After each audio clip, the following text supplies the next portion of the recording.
Hotep, clap it up. We are here. We are back at the Molefe Kete Asante Institute. All right. A new season at a time such as this, right? I was marveling recently and I said, look how much things changed in 5 years. My gosh, right? I remember 10 years ago, people said, I don't know, if we'll have this or that. And when I was younger, they said, we'll never have a black president. Now they might be ready for number 2. No, we're a nonpartisan, organization there. I just wanted to make a historical note, to appreciate the progress. Oh, it's a beauty just seeing everybody back online and in person. Make sure you log on to the website for more information and the ability to support the Institute. We have a beautiful partnership we want to announce with the Academy of Life. Clap it up for the Academy of Life. Reverend Joe Williams and all the good people at the Academy have partnered with the Institute, and that's what we need to do more of. People spend a lot of time trying to work with and convince and convert people that have no interest in going where they're going or working as hard as they work.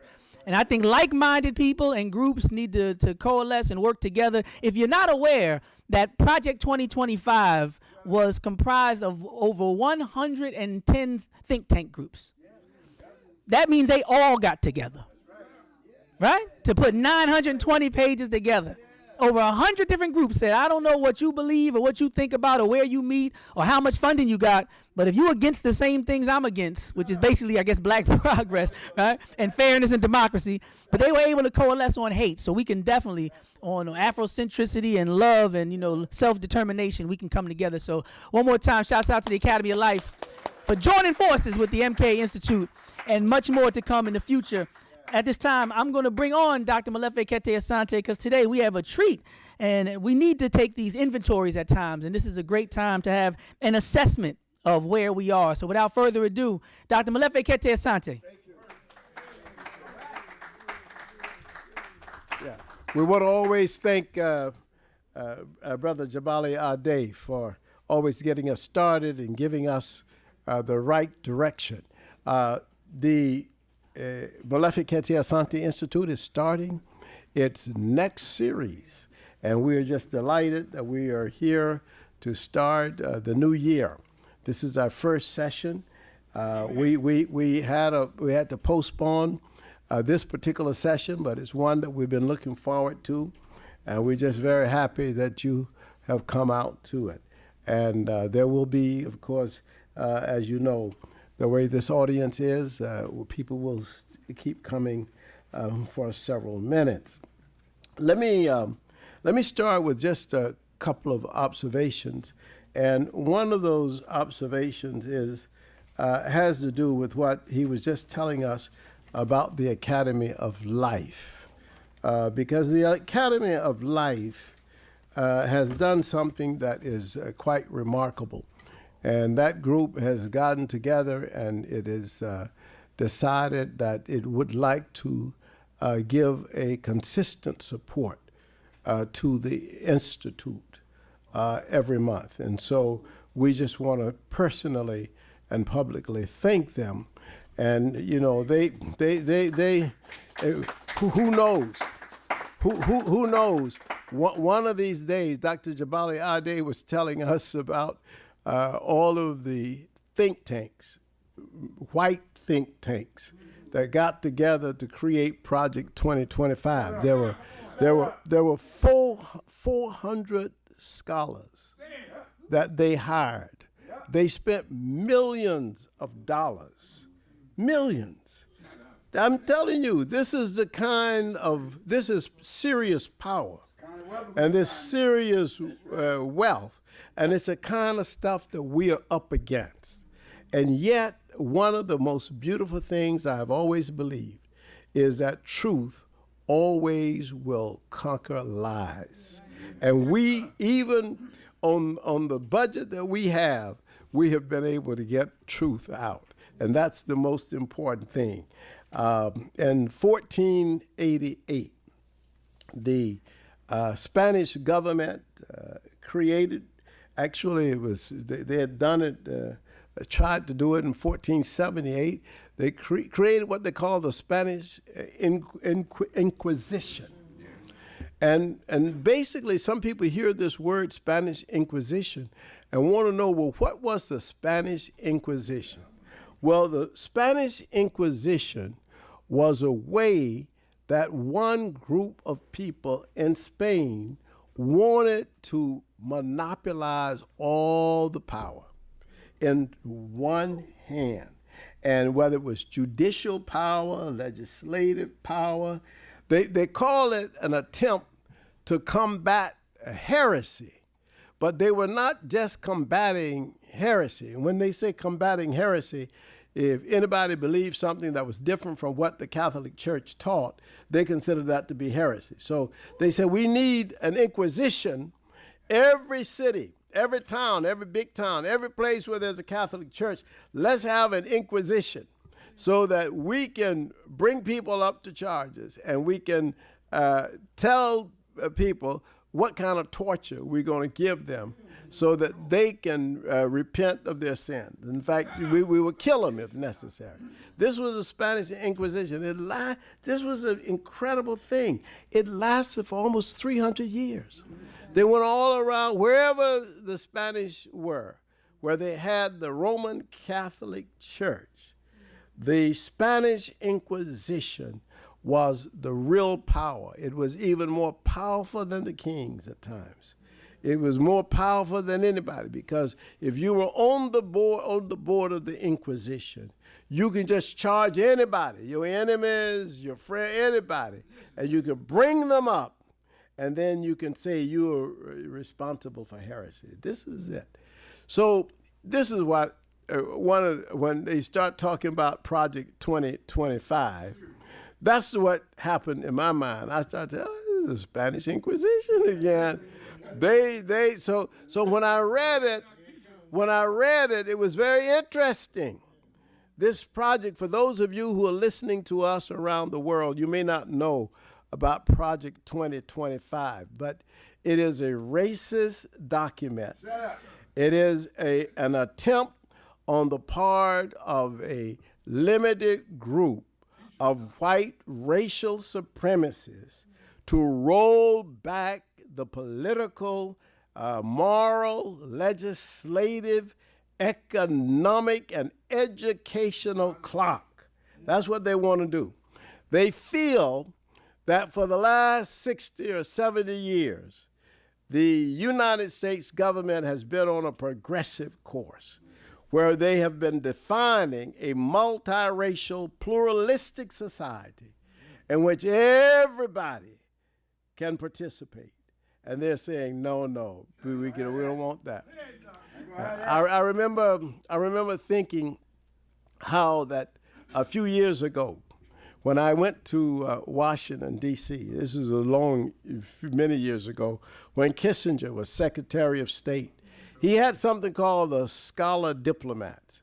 And he had about 40 of these people from around the nation to come in and see how the government works. And because they felt like the progressive people, professors, were not really interpreting what they felt that we should be interpreting in a correct way. So they said, come in, spend a week with us. And so we came in, I went in, I was one of the 40.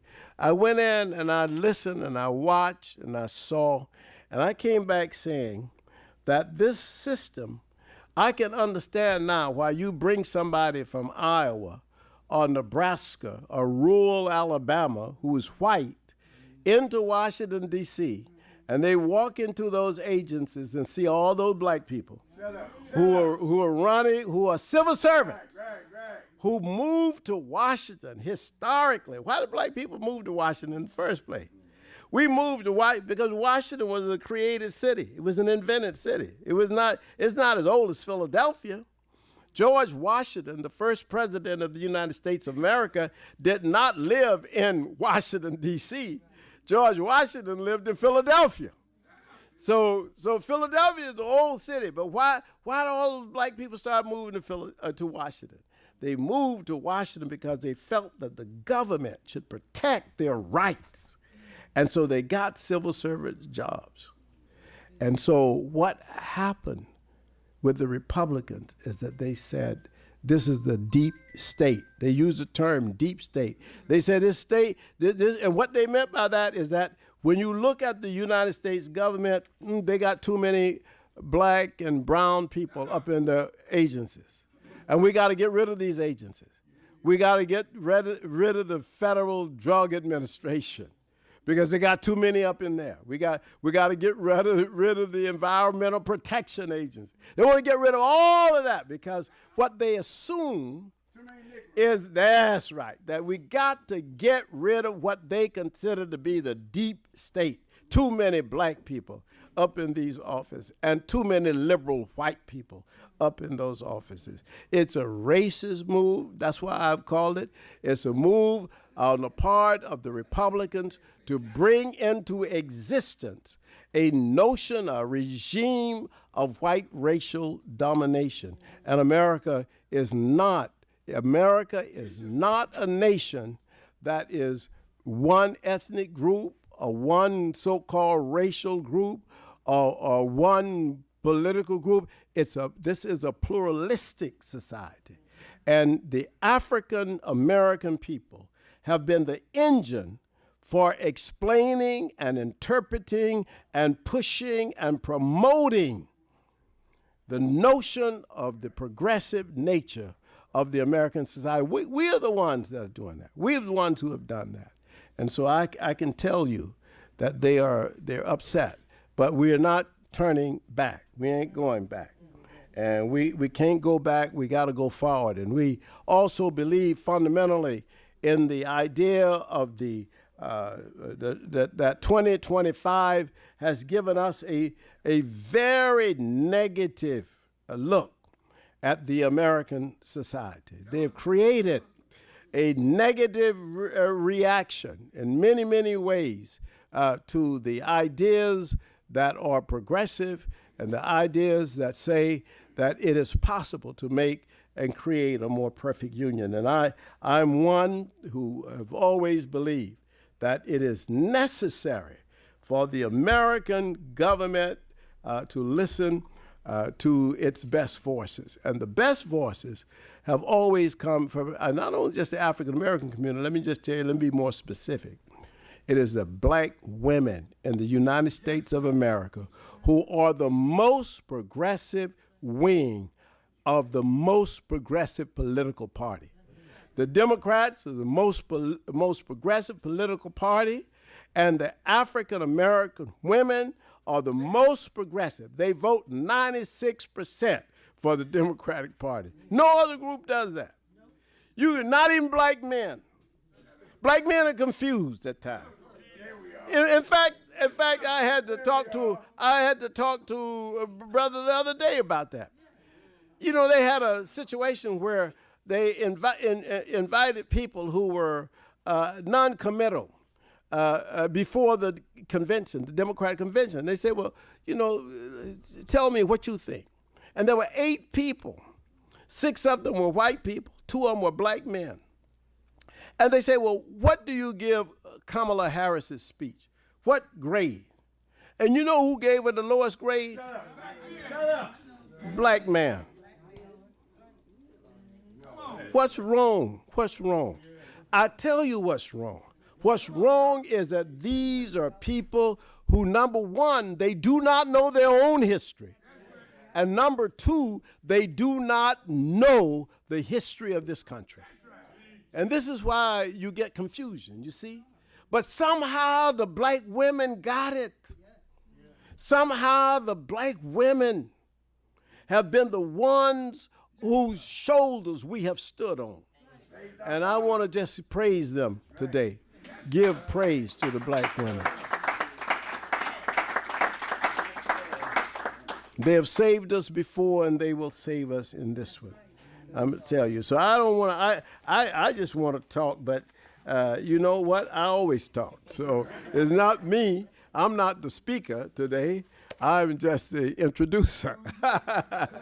So I'm going to introduce the ones who can really speak. And I just want to say that we are very happy to have the wonderful Nyahumas here, Doctor and Doctor. They are outstanding scholars, and they not only are scholars, but I've known them for a long time. I remember, I think they were in graduate school at SUNY Binghamton when I first met them, or somewhere in New York, somewhere they were there. And so I'm just delighted that we have kept in contact with them for so many years. And not only that, but they have traveled and they have done work on the continent of Africa. And they have a clear understanding of what's going on in the African world.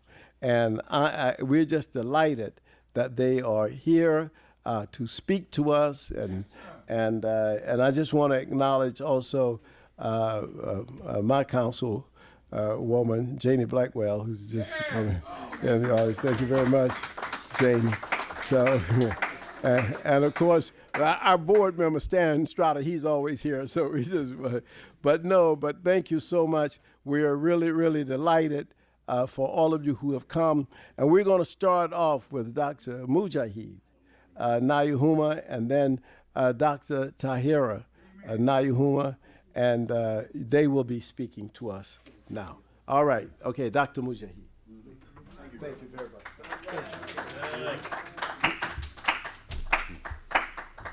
Let me say, first, it's an honor and a pleasure to be here. As Dr. Asante indicated, we've been friends and associates for, I guess, too long to remember now. But I want to start off by just giving you a brief picture of what's going on right now, and then go back and give you some background on us, because a lot of you, like we have family here that probably don't know a lot about some of the things we've done in the past, but we've been in Philadelphia all our lives. And most people don't know the kinds of things we've been doing other than what they hear about every once in a while. So I want to start off with just acknowledging the fact that black lives still don't matter, right? Still don't matter. We still have mass incarceration. 56% of the prison population is black and Latino. Black unemployment is 5.6%, and it's much higher than that because they only look at the people who go into the unemployment line and register. They don't count the people who don't go. So our unemployment is much higher than that. 60% of black workers work in frontline jobs such as laborers, service workers, office workers, clerical workers. Black workers earn 30% less than white workers do the same job. Right. Less than 1% of the venture capital, that's investment money that goes into companies, goes to black funders. Less than 1%. So we just had the National Democratic Convention. And the idea is that if she gets elected, I hope she does, she will sustain some of the policies that Biden had put in place. Now, you know, we don't agree with all those policies, but some of those policies were beneficial to us. And so when we look at the full range of policies, like the foreign policy supporting Israel, promoting gay rights in Africa and Ukraine, these are issues that are contentious because not everyone agrees with those policies. So what I want to say is that this is the background to where we are now, because Dr. Asante created this title for us, and we didn't have any conversation. So in the process, I said, we knew you could handle this. So together we decided that, well, we will look at what's happening now and then bring it back to our beginning where we met, because we're both from Philadelphia, but we went to school and met in Vermont. And so we get a little bit of historical background, and then we'll talk about Asante in terms of our long-term relationship going back and forth. So just recently, as about a week ago, I traveled to Senegal, and the Senegalese have embarked on a new program. They got a new president. The president of Senegal is now interested in having more relationships with African and diaspora, particularly African Americans. So a close friend of ours invited me to a conference there, and he wanted me to, explain what we're doing here in the U.S. in terms of what's happening in Delaware and elsewhere to the Senegalese population. So I went. It was a last-minute thing. I was only there for 24 hours and came right back home. But it was great because we had people there who were politicians, we had business people, and representing all sectors of business, investment, real estate, export, import, you name it. And so the idea is that they want to do the same thing that Ghana did in terms of returning the home, having people come back. But they want to have a focus on economic development and trade. So they don't want you just to come back. They want you to get involved in businesses, explore partnerships and collaborations with Senegalese businesses. And Ghana made something like, they said, $10 billion in revenue from the year of return. 10 billion. And so these other countries are looking at this and saying, we should do something similar, and we should have an open door policy. Set up relationships where the people can get their passports for dual citizenship, encourage more relationships with African Americans, particularly in terms of education. We have these HBCUs. One of the people coming represents about 10 universities in Senegal. So she wants to look at relationships between HBCUs and Senegalese universities. So while I was there, I had the opportunity to meet a lot of these folks and invite them to a program that we're having in Delaware, and you all invited as well. I'll put it up on the screen. On September 26th through the 28th, we're having a summit. It's an economic and tourism summit. And at that summit will be about 4 or 5 African presidents. There'll be at least business leaders from Senegal, Sierra Leone, Nigeria, Ghana, Kenya. All will be in Delaware, Wilmington, Delaware, at the DuPont Hotel. One of the things happening in Delaware is that we have a group called the Delaware African Coalition. And that coalition has been modeled after what's going on here with the Mayor's Commission on African and Caribbean Affairs, STAN. Everything that STAN does, they're trying to replicate down there. But one thing a little bit further, and Janie Blackwell, I gotta give credit, Janie and Stan. And so what they're doing in Delaware is they got a grant from one of the people who's running for governor to build a global Africa center. That global Africa center, we hope, will be a hub for African politics, economy, everything African in the Mid-Atlantic region. And one of the things that we want to invite you to is to come in and do one of their inaugural lectures when they have it to open up. So in Senegal, I also invited those folks to come to Delaware around the 26th, 27th of September. And so a lot of them have sent us letters of inquiry, and we sent invitations out.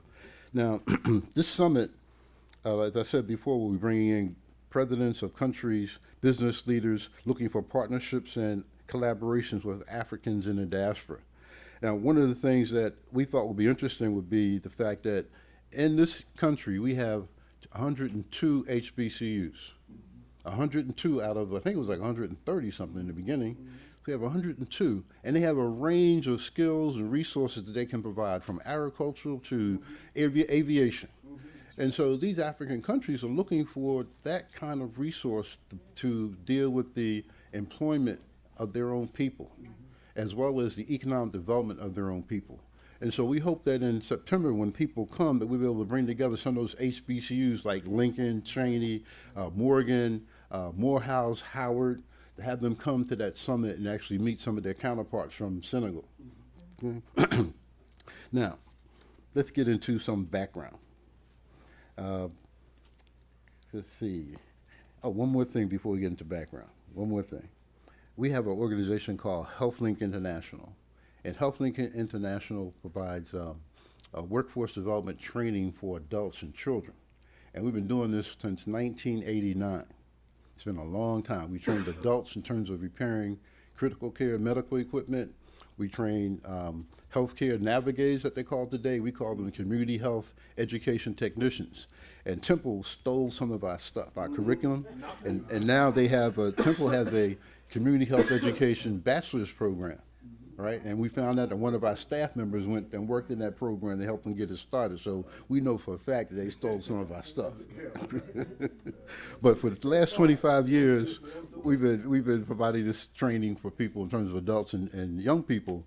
And this last year, or this current summer, we ran our 17th program. It's called Health and STEAM for high school students. And we ran it at Girard College. Just so happens that the current president of Girard College is a former classmate of my wife. And we were looking around to have this program at Drexel or Cheney or what have you. And we said, why don't we just call your friend over at Girard? And she called them. And President David Hardy decided that, hey, you can bring it here. We could use this program. Our students could use the program.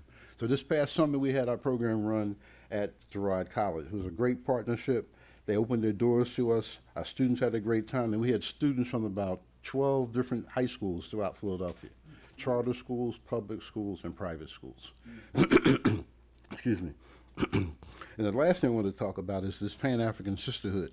Many of you know Mama Maisha Ngonzo. Yes. Maisha has an excellent program. I don't know how she does it, but she has these volunteers of women. About 30 of them come together every Wednesday, and they produce reusable feminine or menstrual pads for women and girls. And they produce them free of charge. And they've been distributing them to about 30 countries in Africa over the last 2 or 3 years. And every time we have African visitors come to visit us here in Philadelphia, we take them to Maisha's. And they take up a suitcase of pads or take them back to their countries. And one of the groups that we've been working with is called the Mandela Fellows. This is an outgrowth of President Barack Obama's program. It's similar to Peace Corps, but it's Obama's program. It's called Mandela Fellows. And he brings in 1,000 Africans from around Africa, and they break them up into groups of 25. And they go assigned to different universities around the country. Well, 25 of them go to Drexel, and 25 of them go to the University of Delaware. Well, one of the young ladies from the University of Delaware is from Nigeria. She came and saw the way that these reusable menstrual pads were being made, and she stayed there for 3 or 4 days until she understood how to make them, and now she has her own company in Nigeria making these pads, right? I forgot what they call them, one pad. So that's the kind of context I want to talk about in terms of, before I get into our background. This is what's happening now, what's happened the last 12 months or so. But in '69, I met this wonderful woman from North Philly. And I had no idea who she was or was she even from Philadelphia. I got a friend of mine who happens to know someone at the church that she attended who was recruiting people from West Philadelphia to go to the school in Vermont. And at the time, I had gone to a Catholic school called St. Thomas More. They didn't prepare me for college. We didn't write papers. We just did a business curriculum. And so when this brother came to me and said, hey, they got a program in Vermont, and they're looking for black students. Why don't you come and join us? And I said, what do you mean? He said, well, I want to go there by myself. So if I can get you and one other person, this brother named John Cuslow, to come with me, we could be out there and we can help each other. Right. And so I go up to Vermont. My mother and father didn't drive us up. I'm the first to go to school in college, to attend college, so they just put me on a plane, a turboprop, and I was scared as hell. Made all kinds of noise. I said, damn, this is going to be interesting. So we get to Vermont, and happen to see this one young lady walking around the campus with bobby socks and a plaid. And I said, I wonder where she's from. I wonder where she's from. And they said, she's from Philadelphia. I said, really? Yeah. So the three of us, we started plotting. Somebody's going to talk to her. And so that's how I got to meet my wife, my future wife. And I want to bring her up now because she's going to share with me this the rest of this presentation, because all the things that we've been doing for the last 50 years, we've been doing together, right? So I want to bring her up now, Dr. Tyahira Nyahuma, and we'll do it.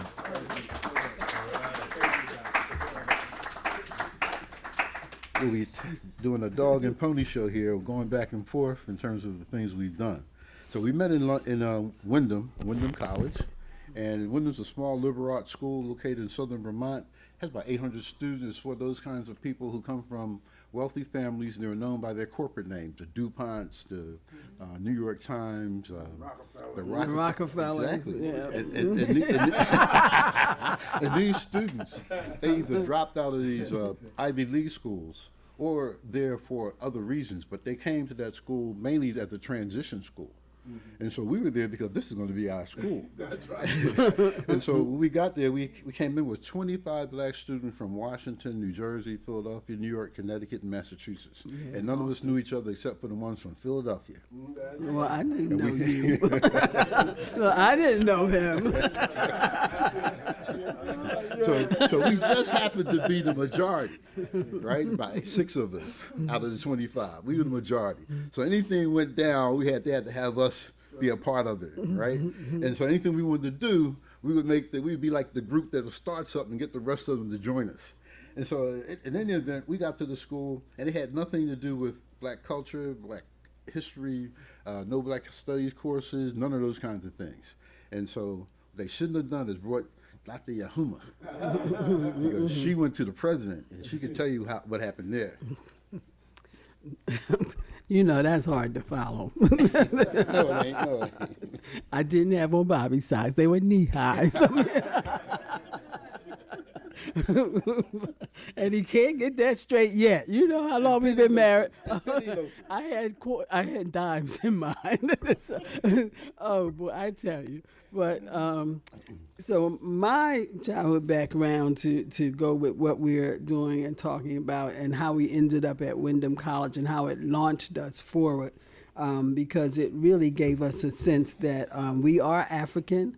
And wherever we go, that's what we do. That's who we are, and we have to carry that with pride. And so when you are so few in the group, till you're walking down Main Street and you look across the street and you see a black person, you go, "Is that a black person?" And then you run across the street to meet each other. You guys ran, they coming across, you coming across. It is that exciting. So you know it's pretty bad with you. And that was the situation. But I wanted to say, I was trying to figure out how we would do this. What would we present, or what would we say in terms of development? So some of the things I started off with was talking about just the whole idea of my background is very important for who I am, as I'm sure is the case for most people. But I grew up with a really clear sense of being not only comfortable in my skin, but of loving it and thinking everybody loved their skin, their ethnicity, and their culture. I was clueless about anybody like not liking to be black or not liking your hair. I'm glad that missed me. I was just clueless about it. So our diversity of skin tones did not register as anything but natural. Yes. And I didn't realize that even my father, quote unquote, was light skinned until someone in my family had a conversation and they said this. And we had a business, home was upstairs, and cleaners, McCoy's Cleaners was downstairs. And so I had to actually run downstairs as a teenager, as a young child, maybe about 12 or so, and look at my father and say, oh, okay, so they say he's light-skinned black man. I just knew he was my father and he was a black man. I had absolutely no clue of the vision of black people based on color of skin. And so I feel to myself, I said, well, I don't know how that missed me, but I'm so glad it missed me. Because that's one of those things I didn't have to worry about, or I had to adjust and say, okay. Well, he still was just, my dad. And then one of my schoolmates told me that my dad was really handsome. And I was like, okay, this week is a revelation on my dad, because, you don't think about your dad, him. That's your dad who told you to get upstairs, do your homework, sit down. So you are not thinking, oh, he's handsome. No. So, but that was a part of my revelation, though, of looking at understanding color and skin tone. So we had never had a skin tone conversation in our household. And from that, it was never a conversation. And so it never dawned on me. And it was a revelation about a factor that divided us in our community that I had not realized as a child and didn't know was an issue. And that was a necessary part of our mental liberation struggle, our mental divide in our community based on race and class and skin tone and location, whether you were African or Caribbean or North America, or right down whether you were from West Philadelphia or North Philadelphia or Chestnut Hill. I just was saying, wow, sometimes it is so good to be naive because all of those unnecessary divides about black people were not a part of my inner mind. So I was totally blown away about that fact. And I later realized that issue as being something that was not a part of my consciousness. I was spared judging my own self and my people based on skin. When I think of it, it has impacted so many others and so many issues. I feel relieved that I had never been an issue in my life, and I was thankful for that conversation about that. And so that childhood revelation goes into what I'm talking about from then going to college at Wyndham College, and it was like 25 black students. And so dealing with being black in this new almost all white college and living environment, and eventually meeting my forever love in college. I was really well prepared to handle this white environment because I had no clue that black wasn't anything but great. And so I was really happy about that. I quickly realized that black students, we had to bring our own cultural programs and events, and we had to even go and get our own professors. Because when we got there, our dean of students was leaving. He was the only one teaching black history. And so I went to the president and I said, well, we have to have black history. We need somebody to teach. So he actually said, well, if you can find somebody, I'll hire them. I was like, oh, okay. Don't be asking me, can I find somebody we'll hire? We went up to Dartmouth because we heard they had a black studies program. And we started walking around the campus. And then here comes this black man across the campus. And we said, excuse me, we're looking for Department of African Studies. He said, oh, I'm the chair of the Department of African Studies. I said, oh, we need you to come to our school and teach at our school. Can you do that? Can you figure out how to put that in your schedule? And this man was so, I said, yep, we had the money and we need you to come. Can you come and teach black studies at our school? And so he came. The president was flabbergasted. Now he said, "You find somebody, I'll pay for it." So we found somebody, and so he had to pay for it. And his name is now he went back and over the years. Dr. Bill Wilkinson is now a medical Dr. Bill Wilkinson. He went back to medical school through 1199C, paying for black people to go get their medical degrees and. So now he's a medical doctor as well as a PhD in sociology. And then he was in our wedding, too. And he helped Dr. Burton. You know Dr. Fred Burton? Yes. He assisted Dr. Burton going to medical school through our contact. Yeah. So, so when you see somebody walking across the campus and you want something, just walk right on up to them and ask them we need you. So we after going to Dartmouth, finding someone to teach black studies. Here we are, 26 black students in this white school. So we said, well, we still have to maintain our culture. Well, we got the biggest student budget. and we did a Putney swoop. Yeah. We first came, it was all white, student government and everything. By the time we became juniors, she became student government president. I was the treasurer, and guess what? We had Earth, Wind, and Fire the next day. we had the late Arthur Hall and bring up his whole dance troupe and Dick come Gregory. Up. We had Dick Gregory. We had David Sebeco of the Pan African Congress come up and speak. We had representatives from the ANC, so we as young people could understand what was the struggle in South Africa, what was PAC, what was ANC, and how could they work. So we actually then went to, they had a private school, a Putney school. We both student taught there then, and it was very wealthy. The Kennedy children were at the Putney school, a very wealthy school, so they were glad to have some black people come over there and have that little thing on there. We got some black teachers. So we went over there to teach over there, but we took those young black minds, brought them onto campus. We had them take black studies courses with us. We took them so that they could hear Dick Gregory speak, so that they could hear the representatives from the ANC and the PAC speak. And so it was all just a part of how we always organized. We always organized, and we always figured out nothing was greater than, I don't know how my family did it, I'm very thankful that nothing was greater than being African, being black, and it's nothing that we couldn't achieve, and it was, in an all-white school, it didn't matter. They had to take that black study course, because not only did we get our president to approve it, but it became a required course. So everybody had to take the course.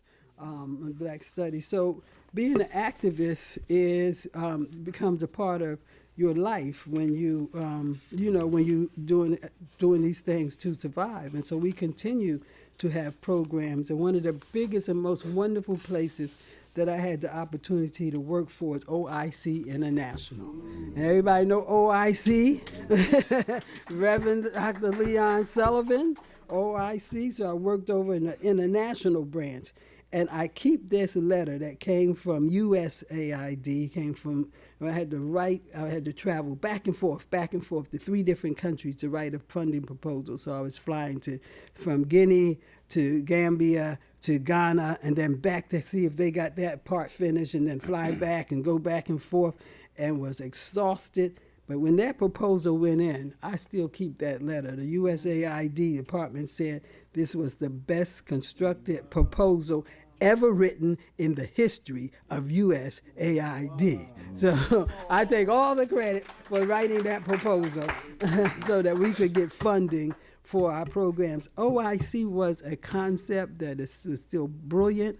I really wish that the funding for it was still there in Africa. It's training program, and you train people, young people, for skills that they need and use in their communities and to keep their communities viable. So when we talk about some of the activism, just being able to work at OIC, to me, was being an activist. But you need to talk about the period just before OIC. The period American just before. Friends Service Committee, Philadelphia Cares for Africa. Our son was born in 1981, and she had started working for American Friends Service Committee, and she had a responsibility to go and evaluate about 8 programs in 8 different countries in Africa.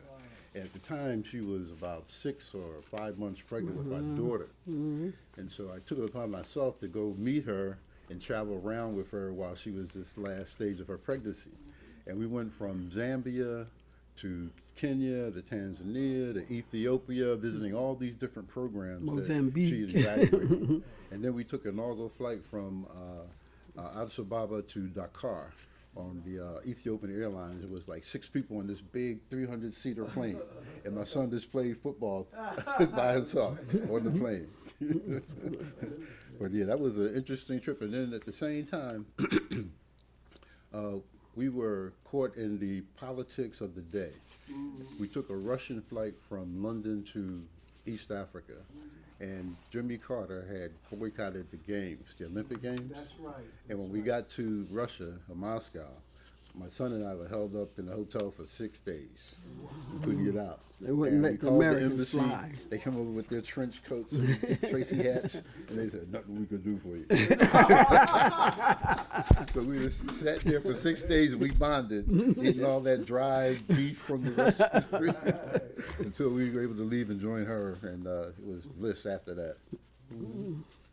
So when we talk about, one of the things you asked us to talk about was some of our activism. And one of the things that we did, even as graduate students, we would always participate in things in the community. And all the other graduate students would say stuff like, oh, we got to study, we don't have time. Well, of course we do have to study, but we had time. So I drummed with the group.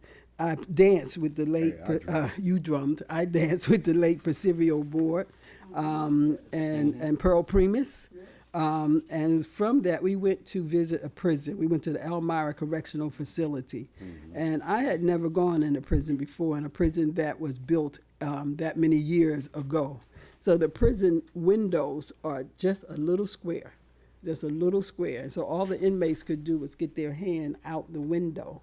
And so you looked up as we came in, and you saw a rainbow of hands. Black, brown, white, tan, whatever color we are as a people was in that prison, which was my first realization of how mass incarceration is black, looking at that. And so for me, I just broke down. And some of the others, like, well, we got to get ready to go on stage. What's wrong with you? And I thought, what's wrong with you? Did you see what I just saw? All of our young black men are in this prison with their hand and that's all they got for a window. It was built like in 1920, and And so from that, though, we organized a College Behind the Walls program. And every week for 4 years, we sent professors, ourselves, and other students, and gave lectures with them. And they could get out their jail cells if they were willing to come and sit in these lectures. So they were glad to come out and sit. But the thing that was amazing is they read the books. They read the books. And you had to be on your bruised and I said, darn it, we in the car. Let me finish this book. Because when we get there, they read the books. And our you know how hard it is to get our students to read the books.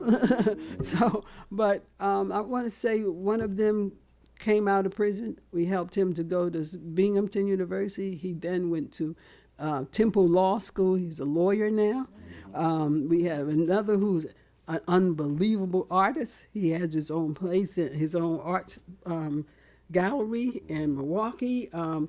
And all of them, we helped them to write their proposals or fill out their applications for school to get in and do this while we were graduate students. So that was a part of the whole idea of us giving and us giving back and being involved. Because most of our other graduate student classmates would be, well, we got to study, I'm busy, so they couldn't find time to go to the prison or to help out the inmates or fill out their applications. And so that thing, I'm busy as a graduate student, it means you're not going to be that great in the community. Mm-hmm. That's what it means. So we can turn out scholars, but do we turn out people who are activist scholars who care about our community?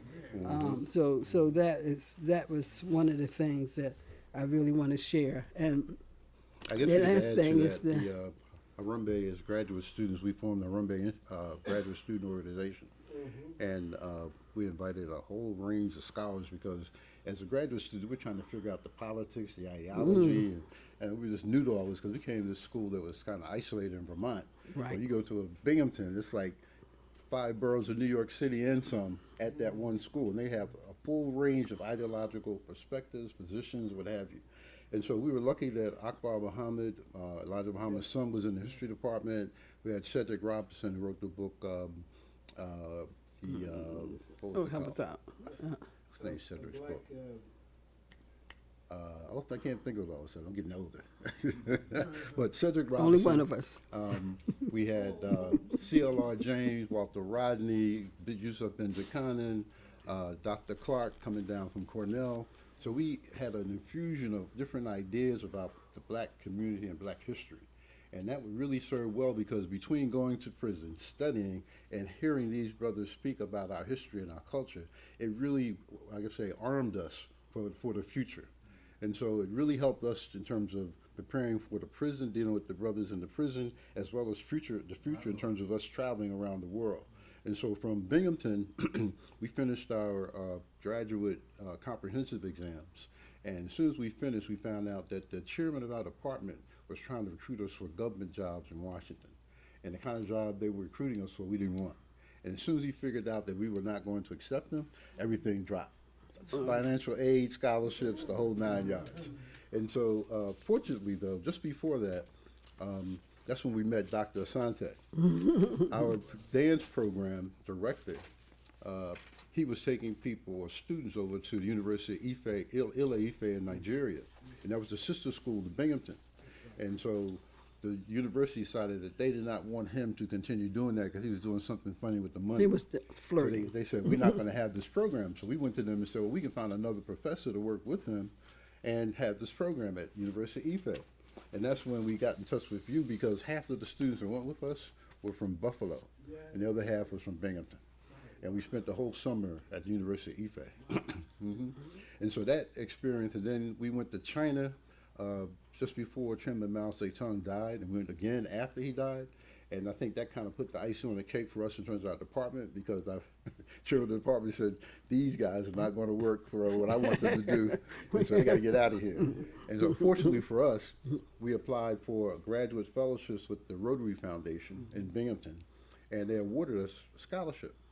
But our chairman didn't know about it. So when he cut off all the aid and everything, we packed our bags, got a box truck, got a couple of graduate students help us pack, came to Philadelphia, unloaded our stuff, and next month we were going to London, in London. And so we had a Rotary Foundation Fellowship for 2 years at the London School of Economics, School of Oriental and African Studies, and the Institute of Commonwealth Studies. And that's where we were really exposed to Pan-Africanism on a broad basis, because most of the students that we met and people we met were part of the former British colonial empire. And so they were all there studying for their degrees, what have you, but we all lived in one compound called the Mecklenburg Square, and we had students from everywhere. And we had our houses like the Unity House, where as African Americans, we weren't beholden to any of them, but they could come to our house and have meetings and talk, and we invited our family, our friends. That's right, Ron and his wife, y'all came over, right? Ron and Clintus. Every time we had a visitor, we would introduce them to all these African friends that we became friends with. And just yesterday, it was strange, we went to a brother's celebration. He was 5 years free of cancer yesterday, and they had a celebration for him, for his family. And we're sitting down talking for about 2 hours, and this brother was sitting next to me, and someone mentioned my name, and then someone called from Brooklyn that we were in London with, and he said, Majahid is right there. And we looked at each other. I hadn't seen him in like 30, 40 years, you know? And we were standing right next to each other at a fair yesterday. But that London experience really helped change our lives and helped also mold us for the things we were doing in the future. But what it also helped, our apartment was the only apartment or only place that you could come. And it did, you said if you're African, we don't want to hear this, that we don't talk to West Africans, we don't talk to Ghanaians, we don't talk to Igbos, we don't talk to those from the Caribbean. If you're African, you are welcome and you can come. And every Friday, we invited everybody to come and broke down all of those divides that we had based on things that are absolutely artificial. You know, we all under siege as African people, but yet we're going to be attacking each other, you know. So our apartment was the place that you could come and you could talk and we could discuss issues. And you know, if they got heated, we said, oh, no, we got to bring it down, because we still trying to unite. We're trying to unite. And there was a lot going on with South Africa then, and that's when we met who just stepped down from Parliament, Naledi Panda, and that's what my daughter's named after, Naledi Matthews Panther. And so that experience of always opening your door and trying to work it has been very important for us, and making sure that everybody's inclusive. And you might have a different point of view, a different perspective, because you know people always go to, well, are you socialists? Are you communists? Are you capitalists? You know, I mean, are you nationalists? Are you for African people? And do you make sure that you support African people wherever they are and bring them up? So, you know, now these political situations, communist, capitalist, we don't have any control of those. We need to get some control. But they're not the thing that we should divide over. They're not the thing that we should do. But it used to be funny, though, because people used to label us all kinds of ways. Marxist, Leninist, Mao Zedong thought. You're a because we went to China. Or we don't talk to you because you talk to those communists over there. I mean, it used to be ridiculous. And one of the great things about London, though, is that you had all of these different ideological points of view all the time. And because the transportation was cheap going from here to London, one, it afforded us to be able to come home on a regular basis, but two, we were able to go to Africa very cheaply.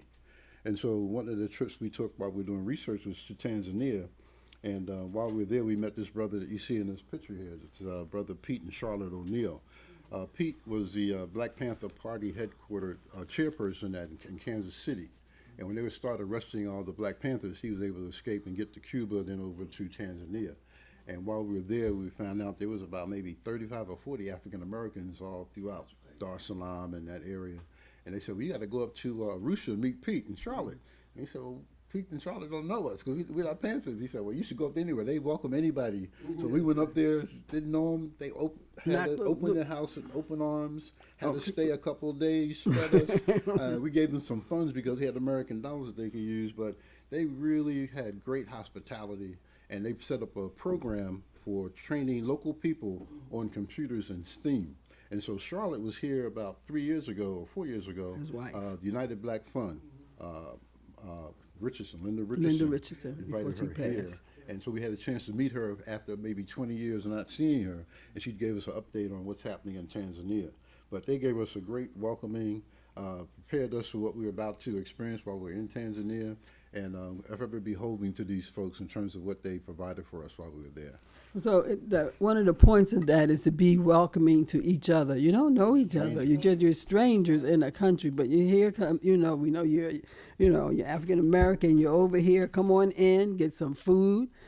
Okay, we'll stay 2 days. No, I want you. Can you stay longer? Because we want to talk and we want to find out what's going on. And so we used to send them Black Scholar magazines and et cetera. And I want to say that makes me think that we thank Dr. Nathan here, who has recently transitioned, and I always say that was my first scholar crush.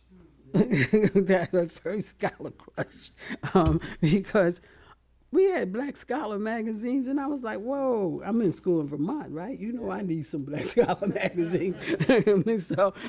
So to read that, to see the scholars and the information that came out, I have every Black Scholar magazine that was ever published. And, so I thank Dr. Nathan here and his wife for publishing that and making that available to all of us. Mm-hmm. And while in London, true to form, just like we said earlier, getting involved with the community, there was a group called, they produced a paper called The Black Voice. I guess I don't have it up here. But a group of people from the West Indies have their own newspaper called The Black Voice, based in Brixton. And we would write articles with them.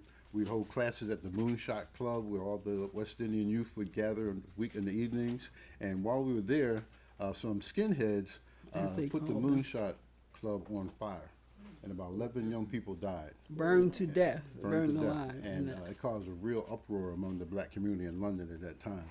And so there were all kinds of demonstrations, what have you. And one of the people we were staying with was named Sybil Phoenix. She was from Guyana.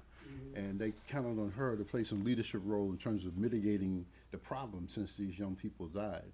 And so they put together all kinds of programs to support the black community around Sybil Phoenix while we were there. They rebuilt the center, put funding in for some of the programs and funding for some of the young people in terms of jobs and housing.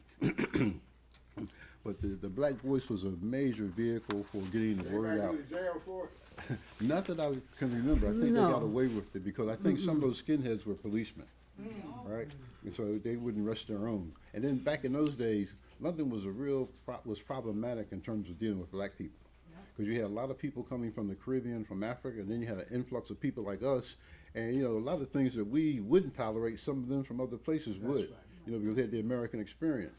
And so dealing with those skinheads, dealing with the police, they had the stop and frisk back then in London, way before it became popular here. And so they were stopping people, and Sybil Phoenix led the group, or led the people in terms of marching against stop and frisk in London 30 years ago. Right? Yeah, so let's go. Where are we now? So that's London. Okay, so then we return to Philadelphia, and you gave a brief presentation on the Congress, Political Congress of Black Women, and C. Dolores Tucker. My wife got involved with the Congress here in Philadelphia, and I must admit, I don't think they've ever given C. Dolores Tucker her due for the work that they did in terms of black women. Even our mayor today would not be the mayor had it not been for C. Dolores Tucker and the woman that organized the National Political Congress of Black Women. And those women were so organized that nobody could run for office in Philadelphia without talking to the Congress. They had candidates nights to a full house, an overrun house. No politician would run for office without contacting the Congress and getting their support. And so the current mayor, she was a young whippersnapper with, what's her name, Councilwoman Marion Tasco back in those days. Yes. And so no one would ever thought that she would become the mayor in 2024. But T. Dolores Tucker and Ona Weldon, Gussie Clark, they are all, she's on the back of all those people that got her where she is today. And I'm glad that she recognized some of them in her inauguration speech. Okay. So So I guess the last few things we'll talk about briefly is that we came back to Philadelphia. She joined the Congress. We had our 2 children. I can. I got involved to a certain degree with Reverend Sullivan in the African American summits, and we were involved with the one in Accra, where the Commerce Department paid me to take a small business delegation to participate. And while there, I met this gentleman from Benin named Activism, and he asked me about the fact that they were trying to set up a medical school in Cotonou, and could I help them? And so I said, sure, I'll go back to Thomas Jefferson and ask some people they could provide some curriculums and materials and stuff like that. Well, I came back to Philadelphia, and we ran our own program called the Community Health Education Technician I told you about earlier. Well, I sent that curriculum to him, and he used that as a basis to start his medical school. And so about 2 years later, he came back to me and said he wanted to set up a School of Pharmacy and Science. So I went over to University of Sciences, got some people there to go over to Cotonou, sit down with them and negotiate how to set up a School of Pharmacy. So they set up a School of Pharmacy and also had a Reverend Leon Sullivan School of Business. Could you believe that? Going into a French country and you go into campus and the big sign, Reverend Leon Sullivan School of Business. So that brother was really foresighted in his development in terms of putting together that university. And that's where I got my honorary degree from them, myself and Kwame Nkrumah's daughter. We got our honorary degree from Hudabi, North American University, Benin, from that activity. And from there, we've been going back and forth, putting together trade delegations. At one time, I worked with Stan in terms of the African Caribbean Business Council, him and Romeo Horton. These are people you probably don't know, but it's dating us, but that was the first initiation where I got to meet Stan and his whole thing on Africa, and he's been consistent ever since. I mean, from day one. This is back in the late 70s, early 80s. And so now we have the Africa Town coming up. We have the Global Africa Center in Wilmington being set up. And so there's going to be some collaboration between those in terms of moving forward. And I'd just like to say, too, that they gave us the emphasis for also identifying ourselves as being global Africans. Mm-hmm. And so people always ask me, what do you mean by that? All right? So I'm going to read something that I wrote that I presented in Senegal 2 weeks ago about global Africans. And let me see what you think about this. Here it is.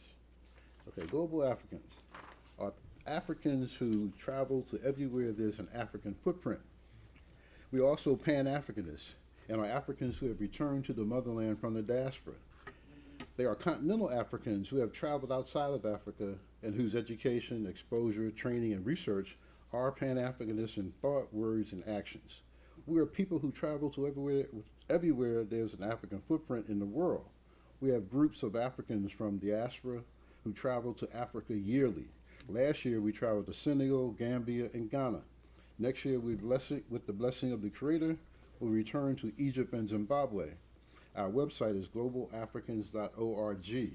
We provide more information about who we are and our goals and objectives on our website. My wife, Dr. Tyahira Nyahuma, also completed our DNA test. Our results indicate that we are Bantu people who are located in Guinea in the north and down to the Central African Republic. So our identity is not limited to the former colonial boundaries. Global Africans are proud to help change the narrative regarding Africa and the diaspora. We place Africa and the diaspora as the center of our focus with continuous education, thoughtful engagement with the community. We are in the process of exploring and acquiring our dual citizenship and passports with a number of African countries. And I take this also as a lead from your work on Afrocentricity, because that served as the foundation for us in terms of our global African perspective. And so now when I meet a lot of people, we say we're global Africans, and I explain it, they say, oh, hey, I'm a global African too. And so we have this Global Africa Center in Delaware. And so I was really surprised that the brothers down there are willing to actually name it, Global African Center. So we're going to have that, and all of you will be invited as soon as we get this finished being remodeled and developed. Okay, so finally, I want to talk about one thing that relates to your most recent book, or one of your most recent books. And by the way, I want to ask you, why don't you write a book about black people at these colleges and universities? Why are you going to put that on him? I mean, you wrote about everything else.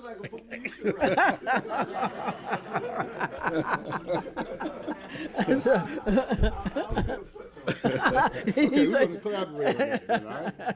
Okay, finally, some comments on African migration historically.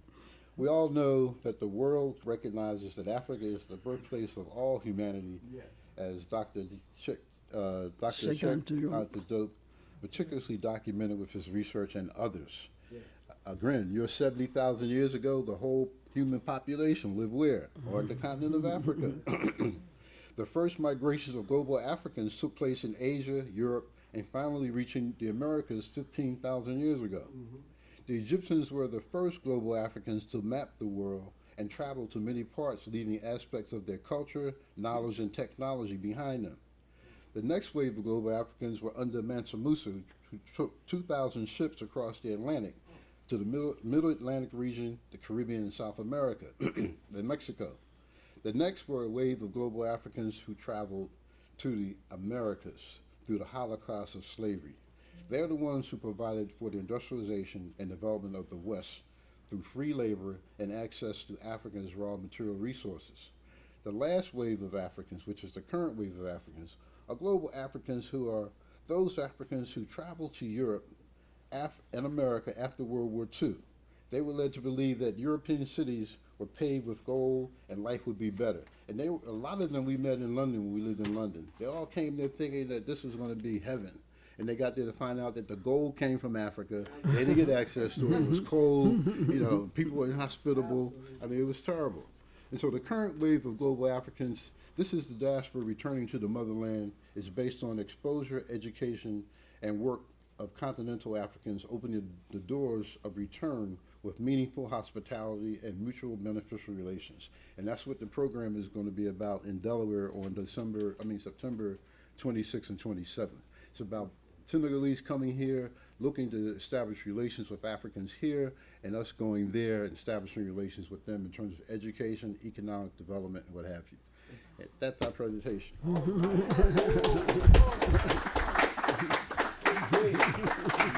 Y'all will take some questions? Yes. Yes. Let me just tell the audience. Okay. Well, let's give them another round of applause.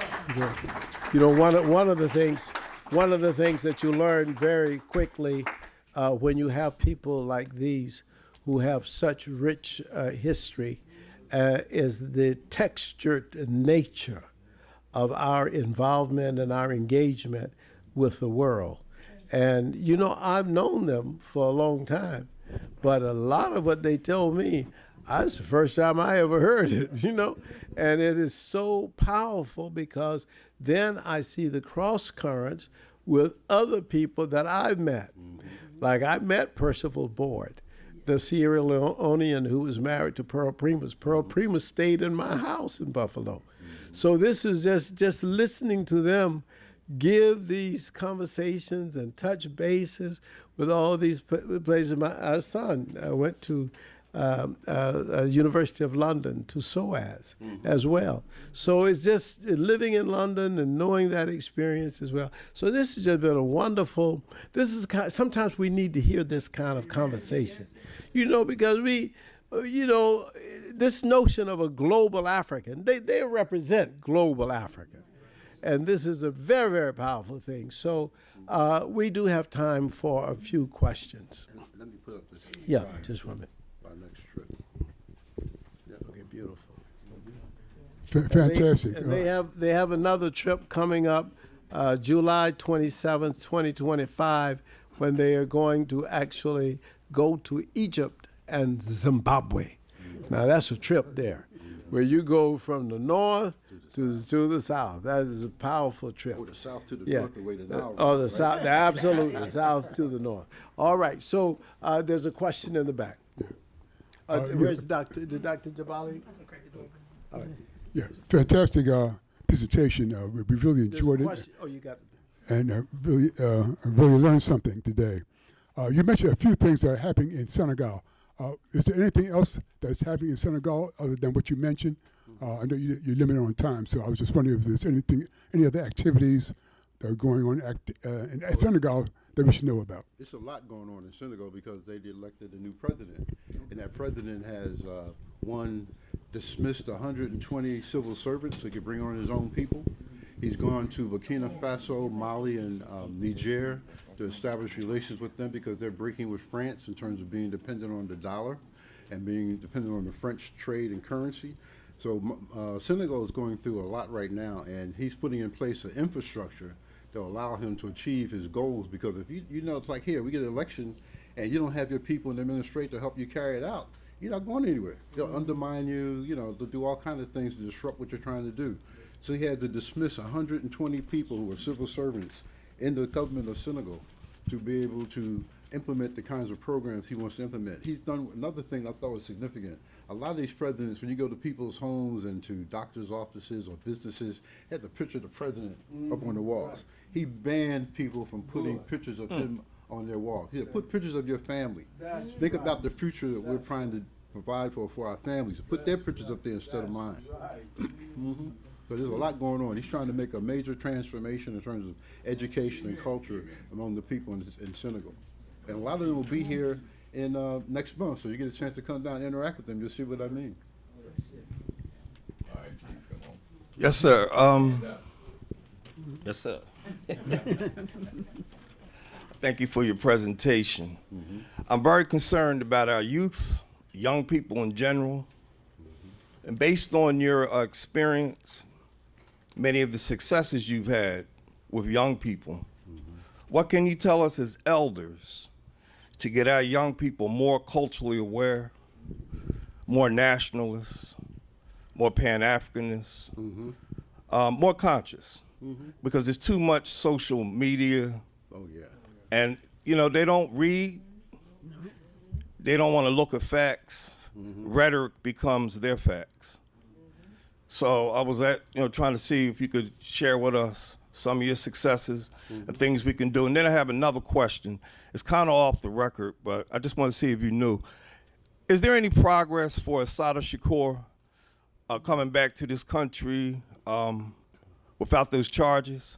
I know people have been trying to get that, removed from her. Yeah, So yeah, that's a problem. But we visited her in Cuba about 3 years ago, and it seems that the administrations have all been taking the lead and ignoring her request to come back.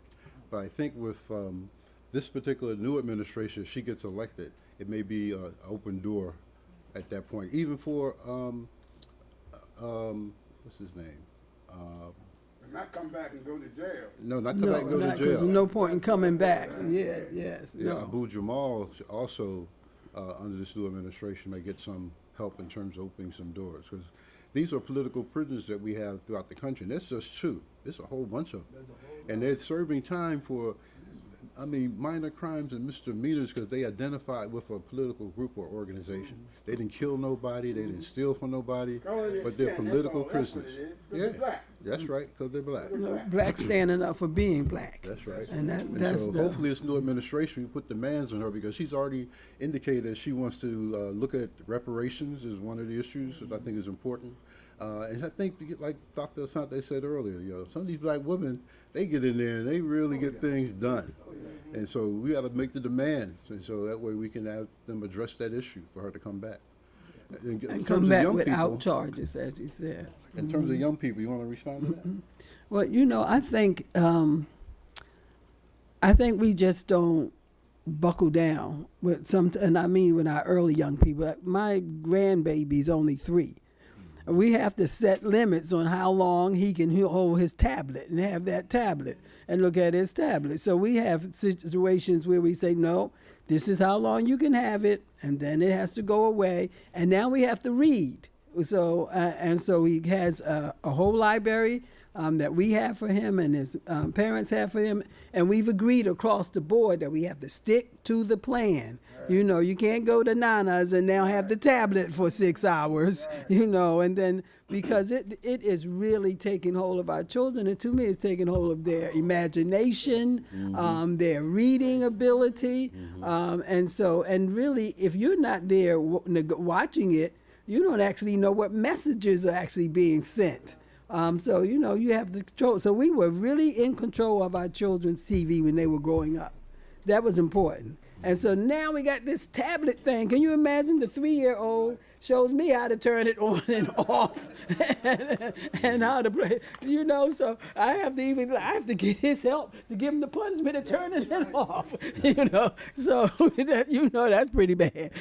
So, but they have it. They have mastered it. And also, you have meetings like this, we all need to bring in younger people so they can get the transformation information they need in their lives. We got a lot of young people that we talked about yesterday. We were up at this brother's home where there are people in their 20s, 30s, and 40s are not coming to meetings like this. Right. And we need to bring them in, right? And visit the schools that they go to, be involved in the parent-teachers organizations, or be an outside speaker to the school, where you can present information to the school. We have a lot of, or quite a few charter schools that are African-centered. Go to those schools and make yourself available to those schools so they can hear what you got to say in terms of your contribution. We just got to get out there. We can't just let them, raise themselves or be involved with other kinds of activities. That's right. Can't let them raise themselves. Another question. Thanks for the lecture. I came here a little late, and I know I heard something about England, London, England. What percent of that city, metropolitan area, or just the city, is black? Whoa, that's a good question. Because while we were there, over 60% of the people who lived in central London were people of color. And this was 30 years ago. So, when I say people of color, Arabs, Africans, people from Latin America.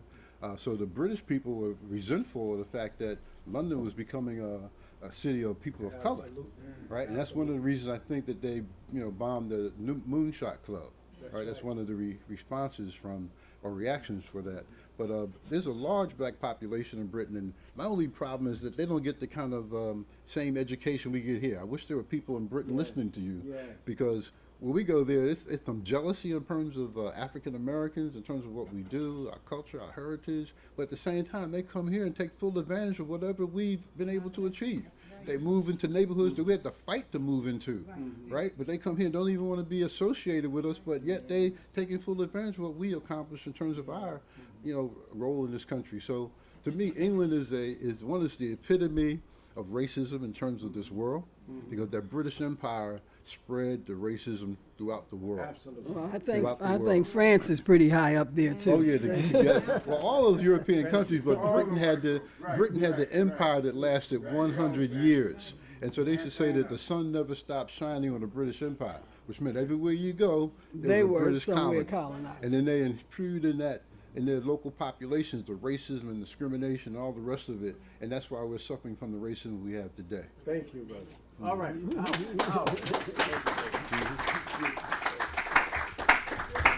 Okay, that's what I'm talking about. That's what we do here at the Malefic Kete Asante Institute in Philadelphia. And Dr. Majahid and Dr. Tyahira Nyahuma, thank you so much. They gave us a wonderful, wonderful presentation. Our next presentation is September the 15th, and we have this outstanding scholar, Dr. Ife Williams.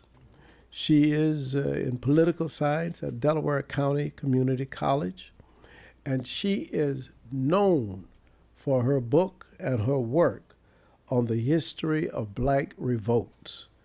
Black people who resisted enslavement and who fought against their oppressors.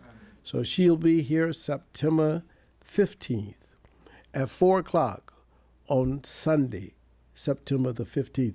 I have to say that because some people came here yesterday, and I'm sorry about that, because I think we got confused and may have sent out an announcement for yesterday. But that's one. Then put on you got the calendar, but please mark October the 6th, 2024, where you will have September the 29th when I'll speak about classical African ideas and concepts from the Nile Valley.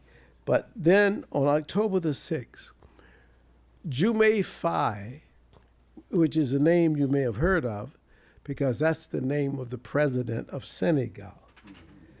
Jume Faye, who will speak here on Pan-Africanism, ECOWAS, and the West African transformation on October the 6th, is the president's uncle. But in Africa, in Senegal, we say father. He is the brother to the biological father of the president of Senegal. And the president of Senegal has the same name as he has. That's why he's Diomaye Faye. And Diomaye Faye, the president, is the son, in the African sense, of the president of Senegal. So the president of Senegal's father or uncle, whatever you want to call him, will be here. He's one of the leading Pan-African federalists in the nation, in this nation. He's done a lot of work. He's organized the largest Pan-African federation among African people in the world. So we're looking forward to Diomaye Faye's presentation as well.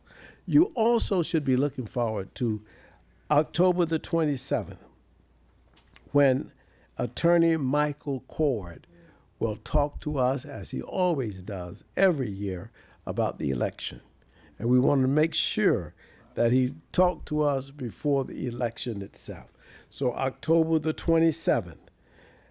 November the 10th, after the election, our own Professor Jabali Ade will be talking to us about anything he wants to talk about. Well, we put him down here with the hip-hop and the political process.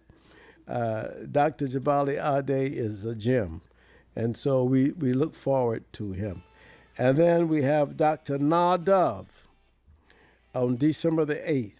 And Dr. Dove just gave a week ago, actually for the Sudanese, she gave a 2-hour presentation on the queens of Kush, on the Kushite queens, the Kandakis of ancient Nubia. This was a revealing lecture to most of the people who were in attendance. And understand this, most of the people who were in attendance were Sudanese. This is very powerful, because they even ask her questions like, well, why is it we don't know about these Kandakis? They don't teach this in Sudan. Because the reason they don't teach it is because the Arab curriculum does not go back to the ancient women who ruled Nubia. It doesn't go back to that. It starts when the Arabs came. So that's when they start teaching the history, you know. This is what they always do when people teach inauthentic information. But to teach the truth, you got to teach all the truth.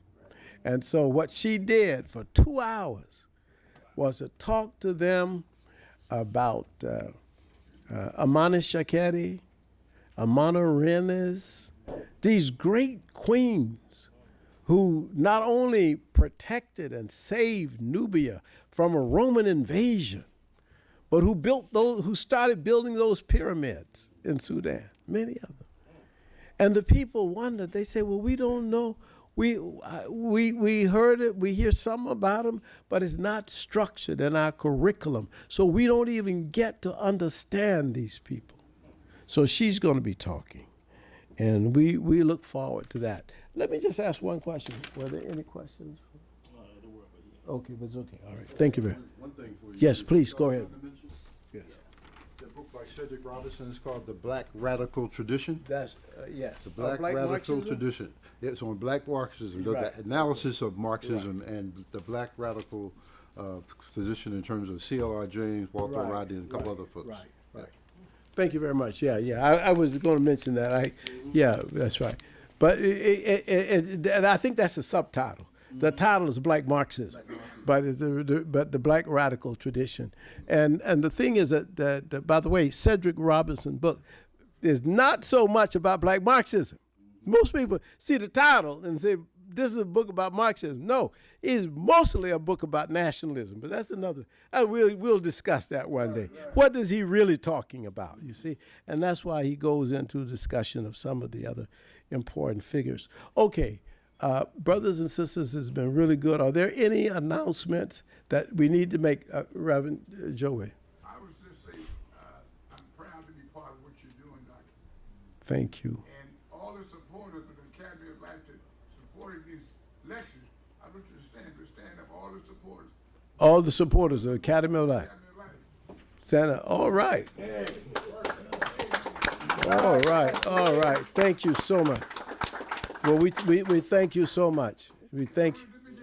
All right. Only the beginning. Thank you so much. Who's this last guy, December 15th? Oh, I wonder. I looked at that guy's name, and I couldn't hardly pronounce that name. You know what I mean? You know how them African names. You know, yeah. I think it says Molefi Keti Asante, but I don't know. But thank y'all so much. We call upon our ancestors, far and near, the mother of our mothers, the father of our fathers, to render mercy and to bear witness for the liberation and the victory of all oppressed people. All oppressed people forever. And we say it is done. And I give personal thanks today to Carlton Sudan and to Kareem Board and to Jabali Ade for making sure that even if I was late getting here, they had opened up and they were ready to go. And any one of them could have spoken and we would have been all right and could have introduced our speakers. Brothers and sisters, I'll see you on the 15th. Thank you so much. I see. Thank you. Thank you so much.